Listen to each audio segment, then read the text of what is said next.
बंधु माने आजिर एही भिडियोटी सिंह राशि व्यक्ति विशेष मानक पई अत्यंत गुरुत्वपूर्ण अटे। कारण कर्म फलदाता शनिदेव न्यायर देवता शनिदेव मार्कीरु हेबाकु जाउछंती बकरी, जहाँकि एही 30 जून रु शनिदेव बकरी हेबा पई जाउछंती 14 नवेम्बर पर्यंत, अर्थात 137 दिन पर्यंत कर्म फलदाता शनिदेव बकरी अवस्था रहिबे। तेबे आजिर एही भिडियोरे आमे माने जानिबा जे शनिंकर एही बकरी अवस्था सिंह राशि उपरे केउ प्रकार प्रभाव पकाइबो। शनिंकर बकरी हेबा सिंह राशि को केउ भली फलाफल प्रदान करिबो। शनि आपणकर केउ भावरे गोचर करूछंती एवं आपणको कुंडलीर केउ केउ भाव उपरे शनिंकर बकरी दृष्टि पड़िबो एवं शनिंकर एही बकरी दृष्टि आपणको केउ फल प्रदान करिबो से विषय आजिर एही भिडियोरे आमे माने विस्तार रूपरे आलोचना करिबा। तेबे बंधु माने भिडियोरे आगको बढ़िबा पूर्वरु जदि आपणकर सिंह राशि होइथाय तेबे भिडियोटी को लाइक करी चैनलटी को सब्सक्राइब करि देबे एवं कमेंट बॉक्स रे जय श्री जगन्नाथ निश्चय लिखिबे। तेबे बंधु माने एही कार्यक्रमटी जन्म राशि चंद्र राशि उपरे आधारित अटे। तेबे आसंतु जानि नेबा एही 137 दिन जो 137 दिन रे शनि बकरी अवस्था रे रहिबे, एही 137 दिन आपणको जीवन रे केउ भली परिवर्तन आनिबो। तेबे एहा पूर्वरु आमे प्रथमे जानि नेबा बकरीर अर्थ कोन होइथाय। आपण मानक मनरे निश्चय एही प्रश्न आस्तिबो जे बकरीर अर्थ कोन। तेबे प्रत्येक ग्रहंकर दुईटी स्थिति रहिथाय, गोटिए हेउछि मार्की एवं अन्यटी हेउछि बकरी। आपण माने जानती जे आमर जो नवग्रह रही थांती से माने सूर्य को सर्वदा परिक्रमा करि थांती, सूर्य को चारिपटरे बुली थांती। तेबे जेतेबेले कोनोसी ग्रह निजर गति अनुसारे सूर्य को ठीक भावरे परिक्रमा करि थांती सेतेबेले सही ग्रह मार्की होई थांती।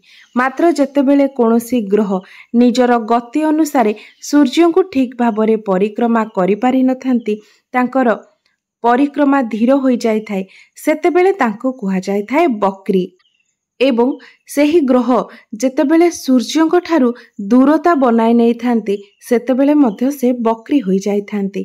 कारण सूर्यंक ठारू दूरता अधिक बनाय नेबा फलरे से सूर्यंको निजर गति अनुसारे ठीक भावरे परिक्रमा करि पारि न थांती, सेथिपई तांकर सेही अवस्थाटी को बकरी अवस्था बोली कुहा जाय थाए। तेबे बंधु माने एही बकरी ग्रहंकर प्रभाव प्रत्येक व्यक्तिर जीवन उपरे अधिक भावरे पड़ी थाए। तेबे बंधु माने सिंह राशि रे वर्तमान शनि सप्तम गृहरे अवस्थान करिसेंती। तेबे जेहेतु शनि आपणकर सप्तम भावरे गोचर करुछंती तेणु आपणकर सप्तम भावरे ही शनि बकरी हेबे एवं जेतेबेले सप्तम भावरे शनि बकरी हेबे सेतेबेले से आपणको षष्ठ भावर फल मध्य प्रदान करिवे। कारण जेतेबेले कोनोसी ग्रह बकरी अवस्था रे रही थांती से जेउ भावरे रही थांती सेही भाव सहित आपणको सेही भावर पूर्व भावर फल मध्य प्रदान करि थांती।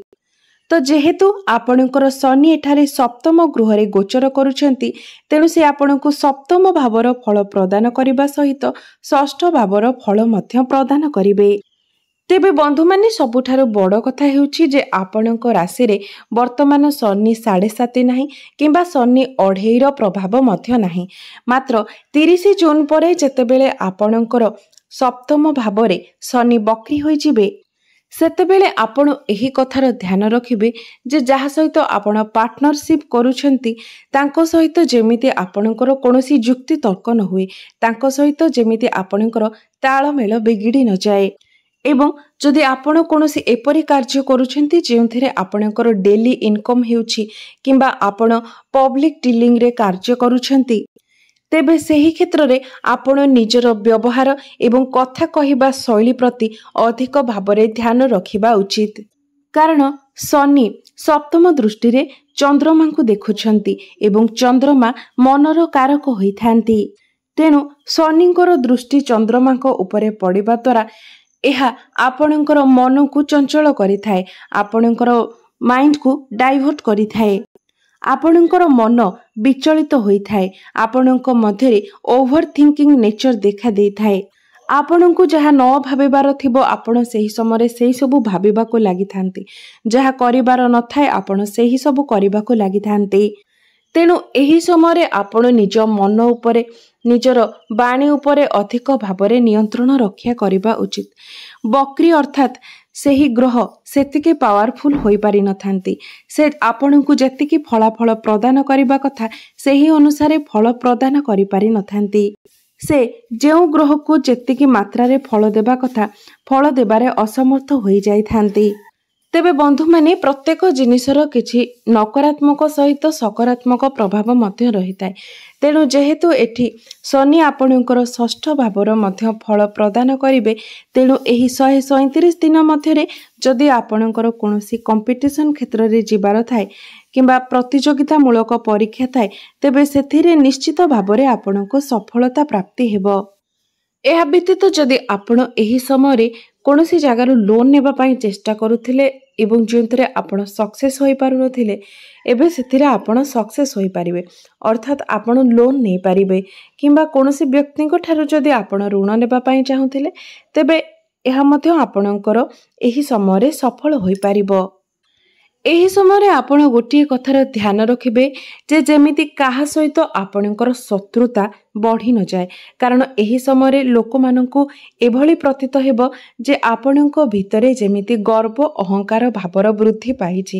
ଆପଣଙ୍କ ଭିତରେ ଇଗୋ ସମସ୍ତେ ଦେଖିବାକୁ ପାଇବେ। ତେଣୁ ଆପଣ ଏହିସବୁ ଜିନିଷ ପ୍ରତି ନିୟନ୍ତ୍ରଣ ରଖିବା ଉଚିତ। ଆପଣ ଏହି ସମୟରେ ଚେଷ୍ଟା କରିବେ ଯେ ଯେମିତି କାହା ସହିତ ଆପଣଙ୍କର ଶତ୍ରୁତା ନ ହେଉ କିମ୍ବା ଶତ୍ରୁତା ବଢ଼ି ନଯାଉ।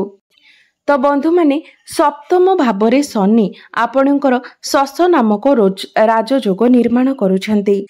ତ ଏହି ଶଶ ଯୋଗର ପ୍ରଭାବରେ କୌଣସି ବ୍ୟକ୍ତି ଏହି ସମୟରେ କିଛି ନୂଆ ବିଜନେସର ଆରମ୍ଭ ମଧ୍ୟ କରିପାରନ୍ତି। ମାତ୍ର ଯେହେତୁ ଶନି ଆପଣଙ୍କର ବକ୍ରି ଅବସ୍ଥାରେ ଅଛନ୍ତି, ତେଣୁ ଆପଣଙ୍କର ଭାବନାକୁ କାର୍ଯ୍ୟର ରୂପ ଦେବା ପାଇଁ ଆପଣଙ୍କୁ କିଛି ସମୟ ଲାଗିବ। କାରଣ ଏହି ସମୟରେ ପ୍ରତ୍ୟେକ ଜିନିଷରେ ଗୋଟିଏ ସ୍ଲୋନେସ୍ ଆସିଯିବ। ତେବେ ବନ୍ଧୁମାନେ ଯଦି ଆପଣଙ୍କର ଜନ୍ମକୁଣ୍ଡଳୀରେ ଶନିଙ୍କର ସ୍ଥିତି ଭଲ ଥାଏ, ତେବେ ଆପଣଙ୍କୁ ଏହା ନିଶ୍ଚୟ ବହୁତ ଶୁଭ ଫଳ ପ୍ରଦାନ କରିବ। ଏହି ସମୟରେ ଯଦି ଆପଣ କୌଣସି ବ୍ୟାପାର ବାଣିଜ୍ୟର ଆରମ୍ଭ କରିବା ପାଇଁ ଚାହୁଁଛନ୍ତି, ତେବେ ନିଶ୍ଚୟ ଭାବରେ ଆପଣଙ୍କୁ ତାହା କରିବାର ଆବଶ୍ୟକତା ରହିଛି। କାରଣ ସେଥିରେ ଆପଣଙ୍କୁ ଶୁଭ ଫଳ ହିଁ ପ୍ରାପ୍ତ ହେବ। ମାତ୍ର ବନ୍ଧୁମାନେ ଆପଣ ଗୋଟିଏ କଥା ସର୍ବଦା ଧ୍ୟାନ ରଖିବେ ଯେ ଏହା କେବଳ ରାଶି ଉପରେ ଆଧାରିତ ଭବିଷ୍ୟ ଫଳ ଅଟେ। ମାତ୍ର ପ୍ରତ୍ୟେକ ମନୁଷ୍ୟ ଜୀବନରେ ତାର ନିଜର ଜନ୍ମକୁଣ୍ଡଳୀର ପ୍ରଭାବ ମଧ୍ୟ ରହିଥାଏ। ତେଣୁ ଆପଣ ନିଜର ଜନ୍ମକୁଣ୍ଡଳୀକୁ କୌଣସି ଭଲ ଜ୍ୟୋତିଷଙ୍କ ନିକଟରେ ଦେଖାଇ ପରାମର୍ଶ ନେବା ଉଚିତ। କାରଣ ଆପଣଙ୍କର ନିଜର ଜନ୍ମକୁଣ୍ଡଳୀରେ ଥିବା ଗ୍ରହମାନଙ୍କର ସ୍ଥିତି ଅବସ୍ଥିତି ମଧ୍ୟ ଆପଣଙ୍କ ଜୀବନ ଉପରେ ଅଧିକ ପ୍ରଭାବ ପକାଇଥାଏ। ତେଣୁ ଆପଣଙ୍କର ନିଜର କୁଣ୍ଡଳୀରେ ଥିବା ଗ୍ରହମାନଙ୍କର ସ୍ଥିତି ଏବଂ ଅବସ୍ଥିତି ଆଧାରରେ ହିଁ ଆପଣଙ୍କର ଭବିଷ୍ୟ ଫଳ ନିର୍ଣ୍ଣୟ କରାଯାଇପାରିବ।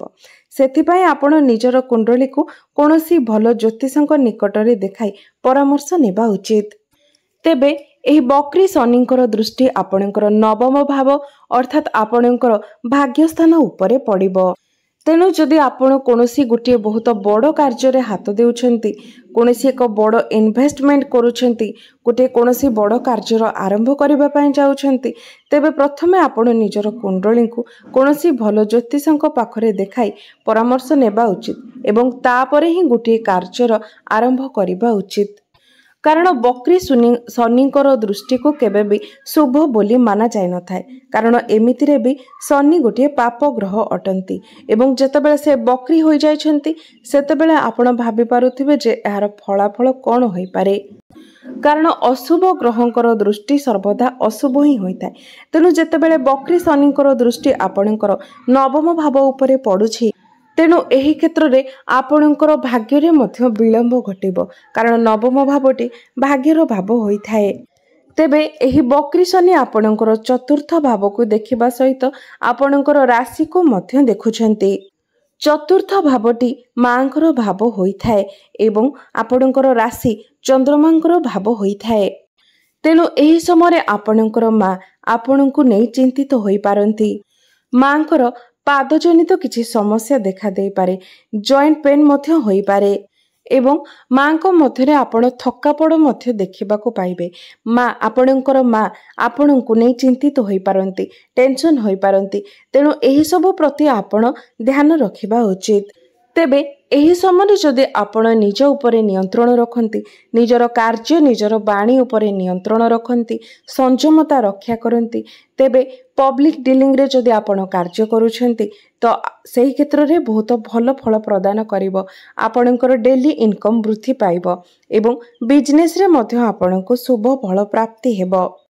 जदि आपण इनपुट एक्सपोर्ट रो कार्य करूछंती, मैन्युफैक्चरिंग रो कार्य करूछंती, जमी जमा संबंधित कार्य करूछंती, ऑयल एवं गैस संबंधित कार्य करूछंती किंबा लुहा सह जड़ित कोनोसी कार्य करूछंती तो एसबु कार्य रे आपणको शुभ फल प्राप्ति हेबो।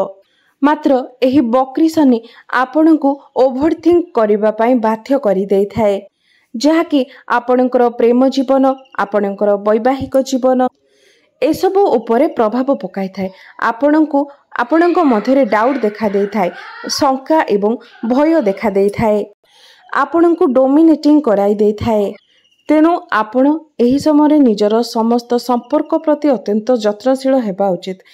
अजथारे आपण निजर कौनसी भी आपण निजर प्रेम जीवन हो, निजर वैवाहिक जीवन हो किंबा परिवार रे हो किंबा समाज रे हो, कौनसी व्यक्ति सहित अजथा जुक्ति तर्क करंतु नाही। सब बेला चेष्टा करंतु समस्तक सहित भल भाबरे कथबार्ता हेबा पाई, भलरे संपर्क रखिबा पाई। कारण शनि एही समय आपण को सब बेले डाइवर्ट कराया पाई चेष्टा करिवे, आपण को ओवरथिंक कराया पाई चेष्टा करिवे। तेणु आपण को एही समय निज ऊपर बहुत मात्रा रे संयमता रक्षा करिवार अछि, निजको बहुत भल भाबरे नियंत्रण करिवार अछि। तेबे जाई आपण निजे ही एही सब समस्यार समाधान करिपारिबे। नचेत आपणको जीवन रे अनेक गुडी समस्या देखा देबो। तेबे बंधु माने शनि जेहेतु आपणकर सप्तम भावरे गोचर करूछंती, तेणु आपणकर जदि विवाह प्रस्ताव पड़ुछि किंबा विवाहर को नेकी कोनोसी कथबार्ता चलीछि, तेबे आपण सेथिरे सक्सेस होई पारिबे। एही समय आपणकर विवाह जोग खोली जाउछि। मात्र आपण कोनोसी भी कथा को नेकी तरबरिया होंतु नाही, सबु कथारे भल भाबरे भाबी चिंती तापरे आगको बढ़ंतु। तेबे बंधु माने आपणको उपरे ए जेउ सब भी अशुभत्व रहुछि, सेही सब अशुभत्वर खंडन पाई प्रतिकार पाई आपण प्रत्येक दिन सूर्यंकर बीज मंत्रर जप करंतु। ओम ह्राम ह्रीम ह्रूम सह शूराय नमः। एही मंत्रटी को आपण प्रत्येक दिन 108 थर जप करंतु एवं प्रत्येक दिन आपण आदित्य हृदय स्तोत्रर पाठ मध्य करंतु एवं प्रत्येक दिन सकाळ समय हनुमान चालीसार पाठ करने सहित महादेवंकर मंत्रर मध्य जप करंतु। ओम नमः शिवाय मंत्रर जप करंतु एवं जदि संभव हुए तेबे आपण प्रभु महादेवंकर पूजा आराधना मध्य करंतु। आपणको निश्चय भाବରେ शुभ फल प्राप्ति हेबो। तेबे बंधु माने आपण मानकर जीवन मंगलमय हो, एहा ही ईश्वरଙ୍କ निकटरे मोर प्रार्थना। धन्यवाद।